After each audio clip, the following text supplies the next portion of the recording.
Hi everyone. So today we are going to solve lead code problem number 3909. So basically problem is compare sums of bitonic parts. Okay. This is medium level problem and problem थोड़ा सा लंबा है but first we try to understand the question then we will go for solution. Okay. Okay. Problem is you are given a bitonic array nums of length n. एक बायोटोनिक array मुझे given रहेगा, ठीक है, वो लेंथ n की होने वाली है। Split the array into two parts. Okay, इस एरे को दो पार्ट में स्प्लिट करना है, ठीक है।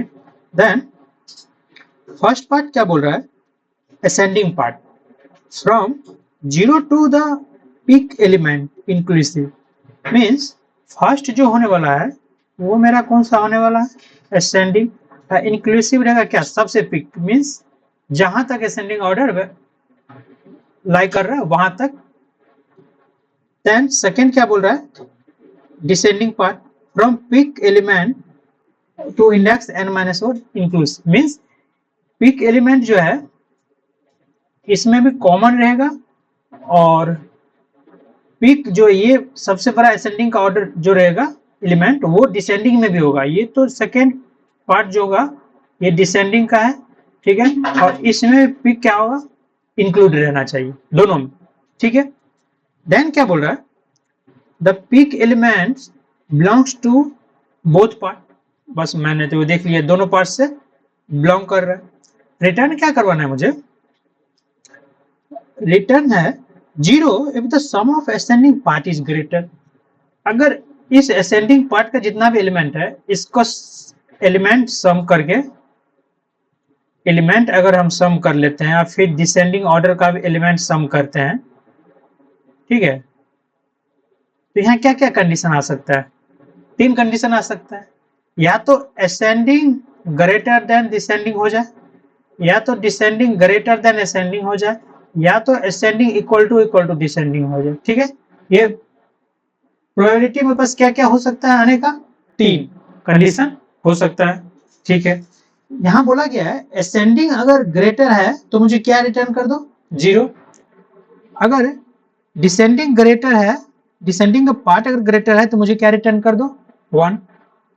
If both are equal then return -1, ठीक है। आई होप यहां तक क्लियर होगा। देन नोट में दिया गया, a bitonic array is an array that is strictly increasing up to a single peak element and then strictly decreasing। okay, bitonic array क्या होने वाला मेरा, वो strictly increasing up to कहां तक, पीक, सिंगल पीक एलिमेंट तक, and strictly decreasing. Strictly का मतलब क्या होता है, स्ट्रिक्टली अगर हम बात करें इंक्रीजिंग हो या डिक्रीजिंग हो, ठीक है। स्ट्रिक्टली का मतलब होता है कि उसमें डुप्लीकेट वैल्यू प्रेजेंट नहीं होगा। डुप्लीकेट का मतलब क्या, कि वो स्ट्रिक्टली हमेशा, अगर इंक्रीजिंग की बात करें तो हमेशा पहला वाला एलिमेंट जो होगा वो दूसरे वाले से छोटा होना चाहिए हमेशा, ठीक है। ये असेंडिंग का केस है, ठीक है। अगर डिसेंडिंग की अगर मैं बात करूं, पहला वाला एलिमेंट हमेशा बड़ा होना चाहिए दूसरे वाला एलिमेंट्स, लाइक दिस। ऐसा नहीं हो कि अगर हम इस टाइप का बोल सकते हैं क्या, 3 3 2 2, नहीं, ये नहीं, स्ट्रिक्टली, ठीक है। आई होप ये दोनों छोटा सा कॉन्सेप्ट क्लियर हो गया होगा। देन सेकंड क्या बोल रहा है, सेकंड है N array is said to be strictly increasing if each element is strictly greater than its previous one। मैंने अभी जो बताया, if exist, अगर exist कर रहा है तो मैंने अभी बताया वही। an array is said to be strictly decreasing if each element is strictly smaller than its previous one if exist, अगर exist कर रहा है तो, ठीक है। स्ट्रिक्टली कम क्लियर हो गया। और मुझे दोनों में क्या चाहिए, पीक एलिमेंट कॉमन होना चाहिए, बाकी असेंडिंग का सम, डिसेंडिंग का सम, ठीक है। ओके, यहां तक आई होप क्लियर होगा। देन मूव कर रहे हैं हम किसके ऊपर, कंस्ट्रेंट के ऊपर। कंस्ट्रेंट देख लेते हैं कहां तक हम जा सकते हैं, ठीक है। कंस्ट्रेंट की बात करें, मेरा एरे का जो साइज होने वाला है वो एटलीस्ट 3 होना चाहिए, 3 और 10 टू द पावर 5 के बीच में लाई करेगी, ठीक है। एटलीस्ट 3 होना चाहिए, कुछ भी हो 3, 2 कभी नहीं होगी, 1 कभी नहीं होगी एरे की लेंथ। और मैक्सिमम की बात करें तो 10 टू द पावर 5 तक जाएगी। ठीक है, देन क्या है, अब उस एरे के अंदर जो एलिमेंट रहेगा प्रेजेंट वो मैक्सिमम 1 और 10 टू द पावर 9 के बीच में एलिमेंट हो सकता है, मीन्स 10 टू द पावर 5 तक जा सकता है उसके एलिमेंट। ठीक है, और नाम से जो बायोटेनिक एरे ये तो है ये। ठीक है, अगर हम बोल रहे हैं कि 10 टू द पावर 5 है तो मैक्सिमम हम लोग कहाँ तक जा सकते हैं, कितने टाइम के अंदर सॉल्व कर सकते हैं, एन टाइम के अंदर सॉल्व। पहले तो मैं एन से भी छोटा देख लेता हूँ, क्या पॉसिबल हो सकता है देख लेते पहले। पहले जो है क्या हम लॉग कांस्टेंट में तो नहीं हो पाएगा, ठीक है, पहले लॉग लॉग एन में हम लोग क्या कर पाएंगे, नहीं कर पाए, सॉरी कर सकते हैं, बट कॉन्सेप्ट अप्रोच देखने पे देखेंगे किस पे करेंगे, बट कहाँ तक हम लोग सॉल्व कर सकते हैं वो देख लेते पहले। लॉग एन में चलेगा, 10 टू द पावर 5 है, एन में चलेगा, बिग ऑफ एन में चलेगा, क्या एन लॉग एन में जा सकता है, हाँ बिल्कुल जा सकता है, एन स्क्वायर में कभी नहीं, मीन्स एन स्क्वायर से ग्रेटर कभी नहीं हो सकता, इसमें टीएलई आ जाएगा। ठीक है, तो हम लोग एट मैक्सिमम कहाँ तक टाइम ले जा सकते हैं, एन लॉग एन तक ले जा सकते हैं। ठीक है, ठीक है, क्लियर हो गया। अब आते हैं अप्रोच के ऊपर। ठीक है, अब देखो, चलो ठीक है, हम एक एग्जांपल से ही समझते हैं। ठीक है, एक एग्जांपल ले ले रहे, अगर टेस्ट केस की बात करें, देखो टेस्ट केस क्या होने वाला है, सपोज अगर मैं बात करूं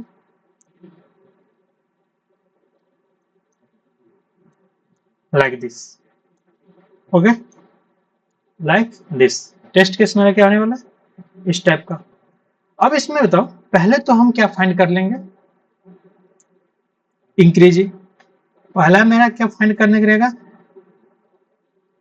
असेंडिंग ऑर्डर, दूसरा descending, then match, condition match करवाएंगे, कंडीशन चेक, 3 कंडीशन में क्या क्या होना सकता है, ये तीनों, ये तीनों। ठीक है, ठीक है, मुझे यह क्लियर दिया, फर्स्ट में क्या रहेगा, असेंडिंग देन डिसेंडिंग। ठीक है, मैं यहाँ से पहले असेंडिंग को फाइंड करूंगा, देन डिसेंडिंग के ऊपर जाऊंगा।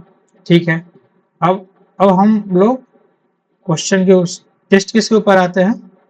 अगर मैं बोलूं इसको सॉल्व करने का ये तरीका है कि देख लो कहाँ तक असेंडिंग ऑर्डर है। ठीक है, 1 less than 2 ascending, 2 less than 3 ascending, 3 less than 4 ascending, अभी तक जा रहे हैं। 4 लेस देन 3 है, नहीं, मीन्स मेरा कंडीशन कहाँ तक असेंडिंग का था, यहाँ तक, यहाँ तक क्या हो जाएगा, 1 plus 2 plus 3 plus 4 equal to कितना हो जाएगा, 10। ये किसका आ गया, असेंडिंग का। ठीक है, ठीक है, अब हम लोग देख लेते हैं डिसेंडिंग का। और मैंने क्या बोला था, पीक एलिमेंट दोनों में कॉमन होना चाहिए, पीक यहाँ पे क्या होने वाला है 4, कैसे पहचाने, असेंडिंग गया, देन यहाँ से डिसेंडिंग आ रहा है। ठीक है, बट इसको भी तो डिसेंडिंग में हम लोग कर सकते हैं ना, और यहाँ मेरे क्लियर मेंशन है कि इस दोनों में कॉमन रहेगा। ठीक है, हम आ जा रहे हैं अब डिसेंडिंग पे, means 4 plus 3 plus 2 plus 1 equal to कितना हो जाएगा, 10, इसमें भी हो जाएगा। ठीक है, इसमें भी 10 क्या हो गया, मेरा डिसेंडिंग में भी 10 हो गया। अब मुझे कंडीशन चेक करवाना है, पहला क्या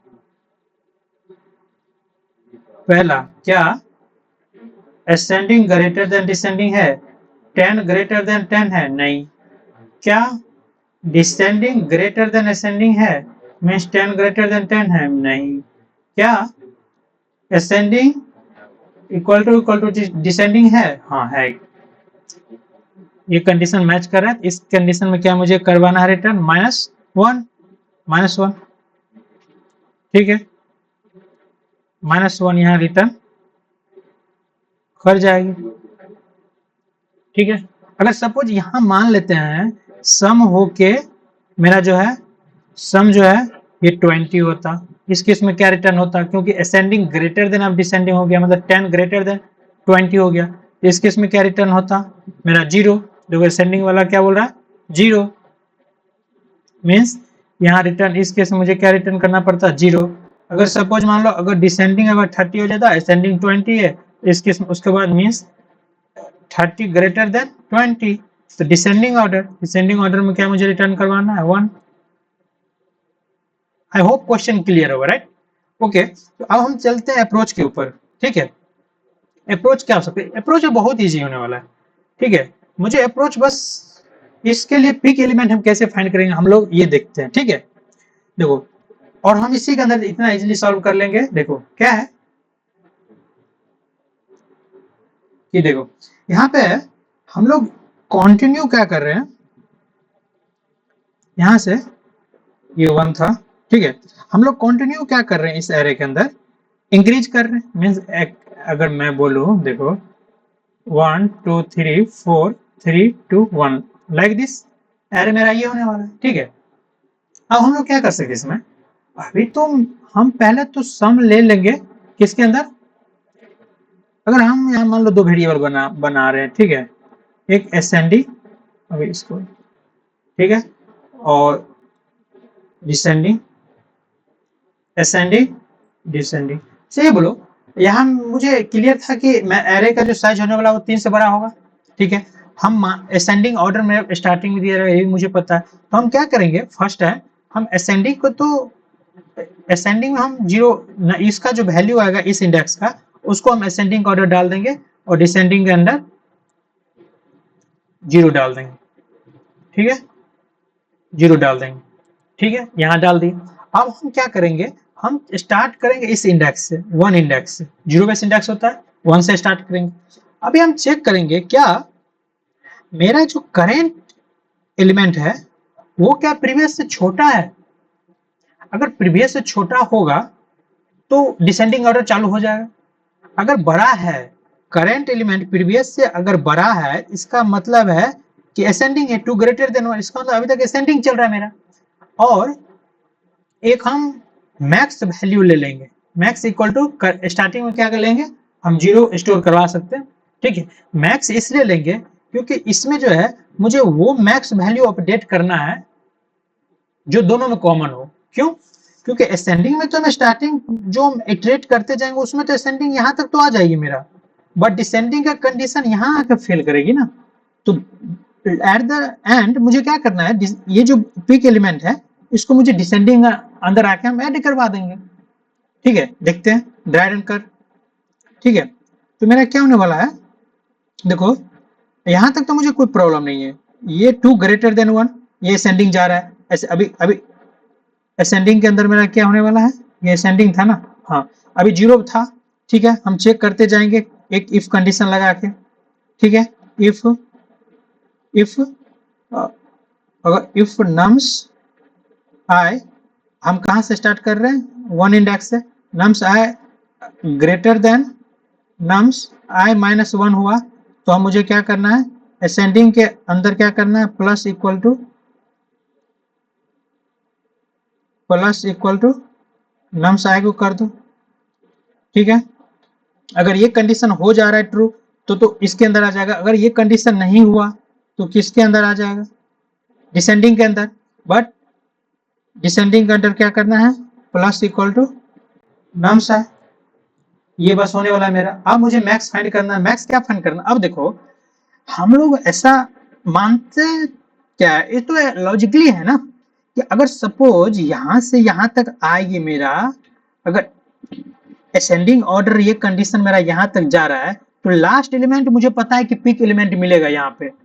ठीक है, तो हम असेंडिंग, जिस समय हम असेंडिंग के अंदर इसमें हम जो कर रहे हैं ऐड हर एक एलिमेंट को, इसके अंदर जो एलिमेंट को, हर एक एलिमेंट को हम ऐड कर रहे हैं, इसी के अंदर हम क्यों नहीं हम मैक्स को अपडेट करते जाए, max equal to nums current element डाल दो। ठीक है, अगर ये मैक्स एलिमेंट अगर मुझे पता चल गया यहाँ से, क्यों इसमें मैक्स एलिमेंट आ जाएगा, पिक एलिमेंट जिसको बोलते हैं। ठीक है, चलो ठीक है, इसको पिक ही नाम डाल देते हैं, थोड़ा कंफ्यूज ना हो। ठीक है, मैक्स न डाल के हम पिक ही एलिमेंट डाल देते हैं। ठीक है, और यहाँ भी हम क्या कर देते हैं, पिक एलिमेंट कर देते हैं। ठीक है, पिक कर दिए। ठीक है, इसमें क्यों पिक एलिमेंट मुझे आ जाएगा, क्योंकि अब बताओ जिससे ये कंडीशन फेल किया मीन्स मेरा आई यहाँ पे आके फिल करेगा, ठीक है। तो ऑलरेडी इससे पहले ये कंडीशन जो मेरा ट्रू हुआ रहेगा वो इसके अंदर आ जाएगा, पिक के अंदर, राइट। पिक के अंदर ये आ जाएगा, तो मेरे पास पिक के अंदर वो स्टोर वैल्यू है। असेंडिंग का पूरे सम मैंने कर लिया, डिसेंडिंग का ऑर्डर पूरे सम कर लिया, लास्ट में आकर हम क्या चेक कर, डिसेंडिंग के अंदर मुझे क्या करना होगा, plus equal to peak element को डिसेंडिंग ऑर्डर करके, और मुझे 3 कंडीशन चेक करवाना था, असेंडिंग ग्रेटर देन डिसेंडिंग, और डिसेंडिंग ग्रेटर देन असेंडिंग, और ascending equal to descending. Okay okay, मैं कोड के ऊपर आ रहा हूँ, ठीक है। देखो ये कोड होने वाला है, थोड़ा सा इसको जूम, ठीक है ठीक है, थोड़ा सा इसको जूम कर लेते हैं। ओके देखो, ठीक है, देखो यहाँ क्या होने वाला है, मैंने असेंडिंग ले लिया जिसमें नम्स 0 को डाल दिया और डिसेंडिंग को 0, और यहाँ पे मैंने क्या किया, मैक्स लिया है, तो मैं पिक ले रहा हूँ, ठीक है। मैंने पिक बोला था, और क्या बोले थे, अभी 1 से चालू करेंगे, कहाँ तक जाएंगे, n तक जाएंगे, एक बढ़ते जाएगा, नम्स आई ग्रेटर देन नम्स आई माइनस 1 हुआ, तो इसके अंदर क्या करना, पहले तो मुझे पिक कर दो, बाद में भी अपडेट कर सकते हो, कोई प्रॉब्लम नहीं है, मैंने पहले ही कर दिया, ठीक है। और फिर ascending plus equal to nums I डाल दो, बाकी किसमें क्या नम्स डिसेंडिंग का और करते जाओ। ये जब पूरे हो जाने के बाद मुझे डिसेंडिंग को, पिक को जो है डिसेंडिंग के अंदर ऐड करना था। पहला कंडीशन, एक कंडीशन में यहाँ चेक कर ली, if ascending equal to descending है तो रिटर्न यहीं पर कर दो, नहीं तो मैंने टर्नरी ऑपरेटर यूज किया है, असेंडिंग ग्रेटर देन डिसेंडिंग है तो 0 कर दो, बाकी केस में 1 कर दो, ठीक है। देखो देखते हैं, ओके